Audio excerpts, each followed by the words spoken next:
নমস্কার বন্ধুরা, সবাইকে জানাই সোনাই লাইফস্টাইল অ্যান্ড ক্রিয়েশনের আরও একটি নতুন ব্লগে স্বাগত। আজকে শনিবার আর এখন বাজে ওই 9টার মতো। এখন তিনজনে বেরিয়েছি দিদির বাড়ি যাব বলে। আমি আর ক্রিস দিদির বাড়ি ঢুকে যাব, আর ক্রিসের পাপা ওখান থেকে ওর ট্রেনিং আছে, তাই ও চলে যাবে। তো এই কারণেই এই গ্রামের বাড়িতে আমাদের আসা। তো এখন দিদির বাড়ি চলে এসেছি, আর এসেই অনেক ফুল দিদি দিয়েছে। ফুলগুলোকে কয়েকটা ছোট ছোট মালা আর কয়েকটা বড় মালা করে সাজিয়ে নিলাম। তো সেগুলোই এখন গুছিয়ে নিচ্ছি, কারণ এখানে যতগুলো ঠাকুর আছে আর দিদির বাড়িতে যতগুলো ঠাকুর আছে সবাইকে ও একটা করে এই ফুলের মালা পরাবে, তো সেই মতোই গুনে নিলাম।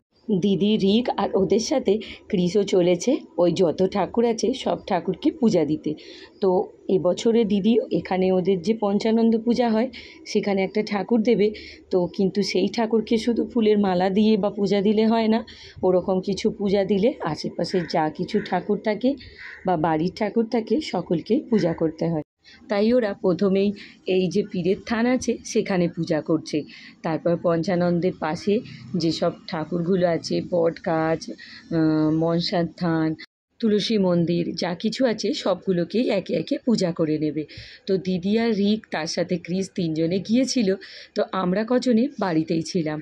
দিদিদের গ্রামে এই পঞ্চানন্দ পূজাটা প্রতি বছর অক্ষয় তৃতীয়ার পর যে শনিবারটা পড়ে সেই শনিবারে হয়, আর এটা খুব বড় করে হয়।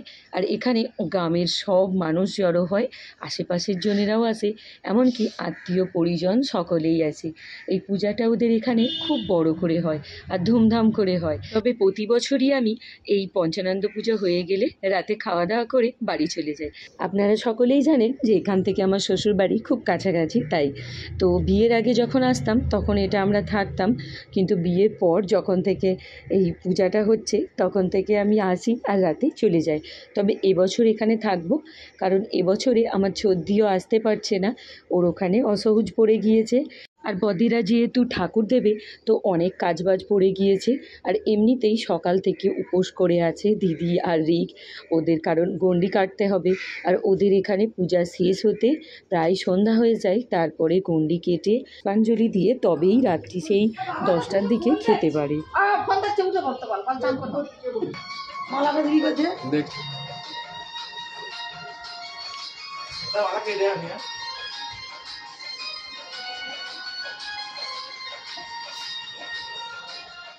বাইরের যত ঠাকুর ছিল সব ঠাকুর পূজা করা হয়ে গিয়েছে। এখন দিদি ওর ঘরের ঠাকুরে, মানে যেখানে সিংহাসন আছে সেখানে পূজা করছে। তো এখানে আমার জামাইবাবুর ছবি আছে, তো রিক সেখানে একটা মালাও পরিয়ে দিচ্ছে। তো এটা হলো আমার জামাইবাবু। এর আগে আমি অনেক ভিডিওতে জানিয়েছি যে আমার জামাইবাবু আর নেই, তো সেই হলো আমার জামাইবাবু।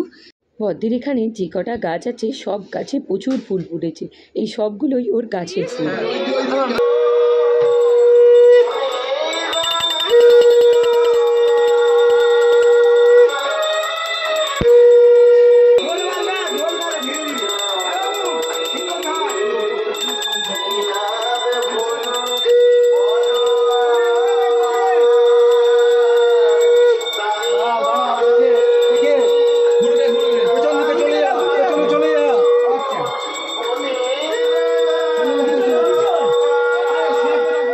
মা বাবা গতকাল দিদির বাড়িতে এসেছে, তো এখানেই রয়েছে।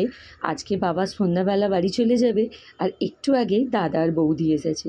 দাদা আসতেই দাদা, রিক আর এই যে ভদ্রলোক আছেন ইনি হলো দিদির ছোটো মামা শ্বশুর, একসাথে সকলে মিলে ঠাকুর আনতে গিয়েছিল। ও হ্যাঁ, বলতেই ভুলে গিয়েছি, ওনাদের সাথে আমার ক্রিসও গিয়েছিল। তো এখন বাড়ি আসতেই দিদি ঠাকুরকে বরণ করে নিল, একটু পরে বাজনা করে মন্দিরে দিয়ে আসা হবে। এখন আমরা রান্নাবান্নার দিকে চলে এসেছি। এখানে বৌদি ময়দা মাখছে, সাথে মাও ময়দা মাখছে। আমি অন্যদিকে একদিকে ডাল বসিয়েছি, আর আরেকদিকে কালকে খাওয়ার জন্য এখানে আমের চাটনি বসিয়েছি। আর টমেটোর চাটনিটা হয়ে গিয়েছে, বেগুন ভাজা হয়ে গিয়েছে, এবার শুধু আলুর দমটা করলে হয়ে যাবে।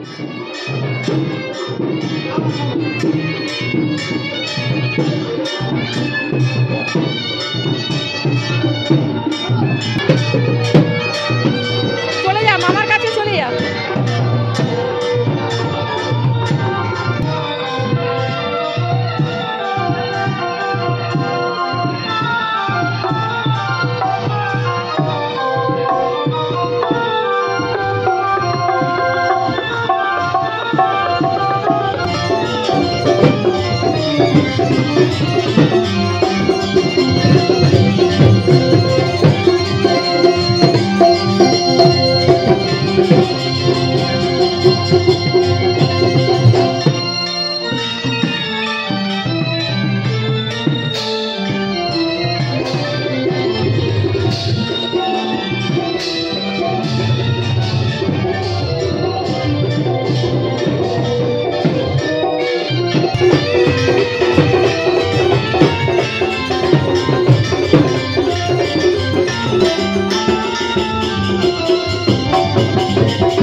এখন বাজে ওই 2টোর মতো।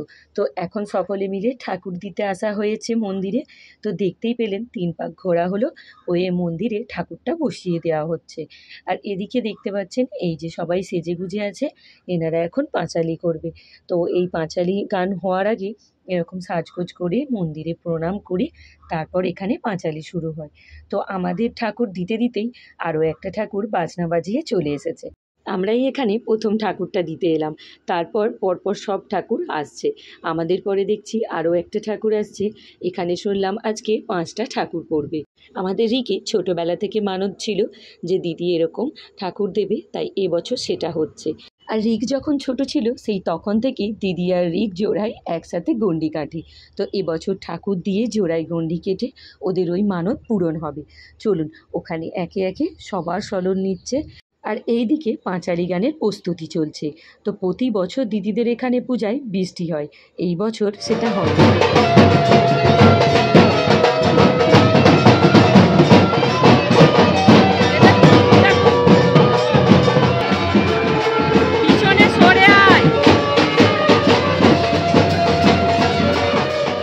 প্রতি বছর এরম অনেকগুলো করে ঠাকুর মন্দিরে পড়ে, সেগুলো পূজা হয়। আর আগের ঠাকুরগুলো পিছনে বটগাছ আছে সেখানে রেখে দেওয়া হয়।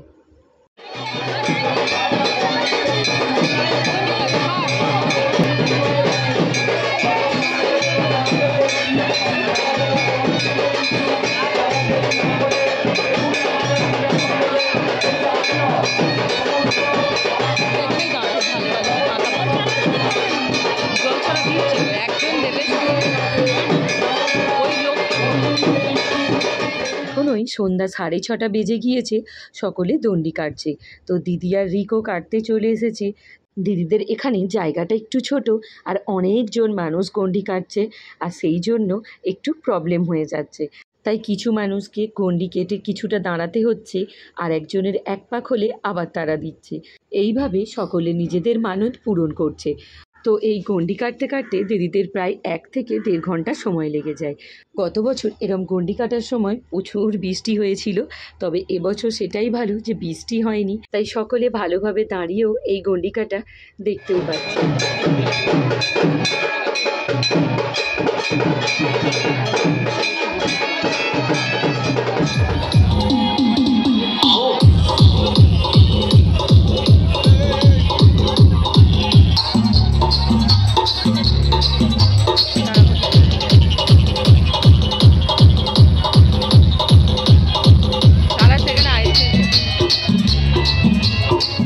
দিদি দণ্ডি কাটার পর বাড়ি গিয়ে স্নান দান সেরে এখন চলে এসেছে ধুনো পোড়াবে বলে। এটা দিদির ফার্স্ট টাইম। দিদি সেই যখন থেকে বিয়ে করেছে এখানে সেই তখন থেকেই ও গণ্ডি কাটে, কিন্তু কখনো ধুনো পোড়ায়নি। এবছর যেহেতু ও ঠাকুর দিচ্ছে তাই গণ্ডি কাটার পর ওকে ধুনো পোড়াতে বসতে হয়েছে। তো এখানে ধুনো পোড়ানোটা ভীষণ সুন্দর লাগে।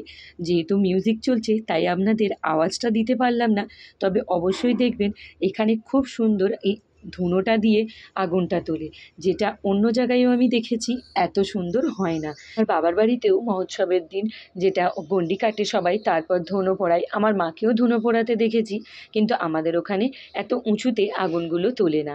এখানে কিন্তু ওই আগুনের ফুলকিটা তোলে, এটা দেখতে ভীষণ ভালো লাগে। তো এখন সেটাই চলছে। এখানে ধুনো পোড়ানোটা কোনো একজন বা ব্রাহ্মণ একাই করছেন না যে পরপর হবে, অনেকটা দেরি হবে। এখানে 3-4 জন মিলে করছেন, তাই তাড়াতাড়ি সকলের হয়ে যাচ্ছে। আর এখানে এই যে মাথায় এরকম ধুনো পোড়ানোর পর দুটো হাতে আর মাথায় একটু কাদার প্লেটের মতন দিয়ে তার উপর প্রদীপ জ্বালিয়ে দিচ্ছে। তো সেই কাজটা এখন রিক করতে গিয়েছে।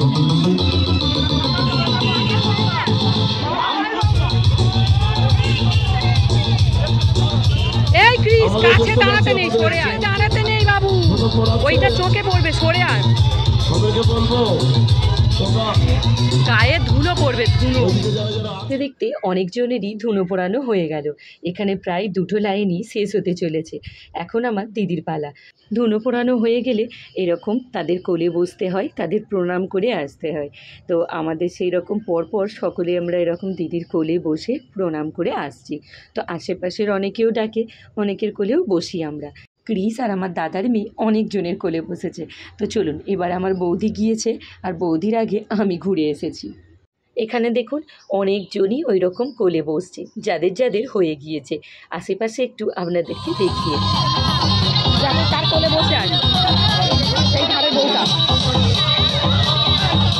এইসব হতে হতে একটু সময় লেগে যায়, প্রায় 8:30। এরপর দিদিরা পুষ্পাঞ্জলি দিতে দিতে 9টা থেকে 9:30 বেজে যাবে। তো এখন বাড়ির দিকে যেতে হবে, কারণ অনেকজন এসেছে। রিকের বন্ধুদের বাড়িতে বসিয়ে এসেছি।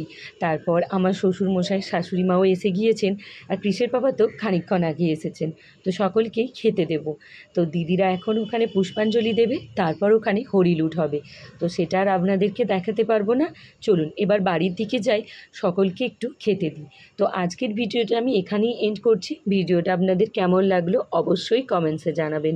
আর ভালো লেগে থাকলে লাইক, শেয়ার অ্যান্ড সাবস্ক্রাইব করতে ভুলবেন না। আর পাশে থাকা বেল আইকনটা অবশ্যই ক্লিক করে দেবেন, যাতে নতুন কোনো ভিডিও দিলে আপনাদের কাছে নোটিফিকেশানটা পৌঁছে যায়। তো টাটা বন্ধুরা, দেখা হচ্ছে নেক্সট ভিডিওয়। ততক্ষণ সবাই সুস্থ থাকবেন, ভালো থাকবেন, সাবধানে থাকবেন। क्या हुआ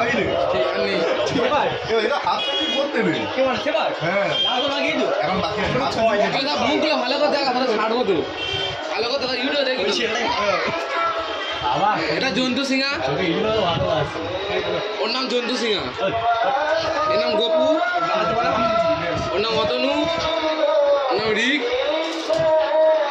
ওর নাম বজ্জাত পাল এর নাম